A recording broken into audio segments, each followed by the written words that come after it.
Tom Vandenkendelaere, EPP. For being with us, I'll be asking you a question on the financial transaction tax, if I may. The Austrian draft that was approved during the ECOFIN of 8 December sets out the design features for what should become a future financial transaction tax. It's now up to the European Commission to present a proposal on the basis of this document. And aside from paragraphs with specifics regarding shares and derivatives, this document also contains a third paragraph with other elements. And that paragraph says the following. Member States agreed that further analysis with regard to the real economy and pension schemes is required.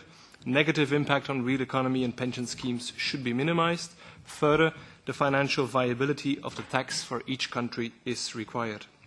I think we agree that addressing this concern is important, not only for the participating countries, but it might also allow non-participating member states to jump on board of the enhanced cooperation on financial transaction tax at a later stage.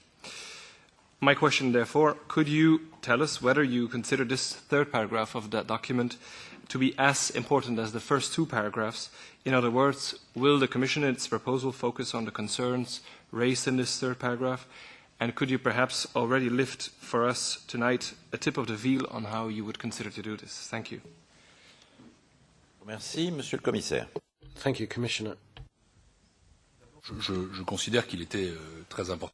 I think it was very important, decisive even, that we had a declaration by the 11 member states, or 10 since Estonia has stepped aside, who wanted to come up with a system amongst themselves, including Belgium. And of course the Belgian minister was behind the agreement. I think it's very important that Belgium continues to support tax and financial transactions. It's not up to the Commission at this juncture to present this. The Commission is playing a technical and political role on tax. President Juncker told the European Parliament he was in favour of such a tax, which means that the Commission, which for years had been sidelined, it hadn't sidelined itself, has come back on board as a technical group that we're in. But once the text of the initiative is available, it will be discussed amongst the 28. The impact will be assessed. At this juncture, we can't make wider-reaching agreements. This is a community method with enhanced cooperation. As to what the agreement says, I can't go into the details. The whole agreement needs to be discussed, each and every one of its points. It's not for me to give a verdict on it now, but on the basis of what was discussed and agreed together in December,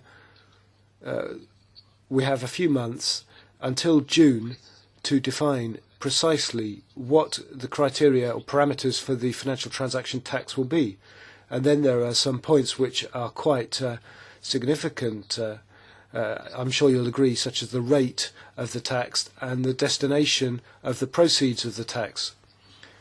For my part, I think that the 1st of December agreement was a decisive one, which commits the parties to the agreement. They've committed themselves to finalise this by June, which is a very significant political matter for the countries concerned. And with the Commission, I'll continue to provide the political and technical support as requested by those member states. I can't, however, pick out one point or the other of a text which was signed by ministers above and beyond anything else, and the Commission wasn't a stakeholder in it.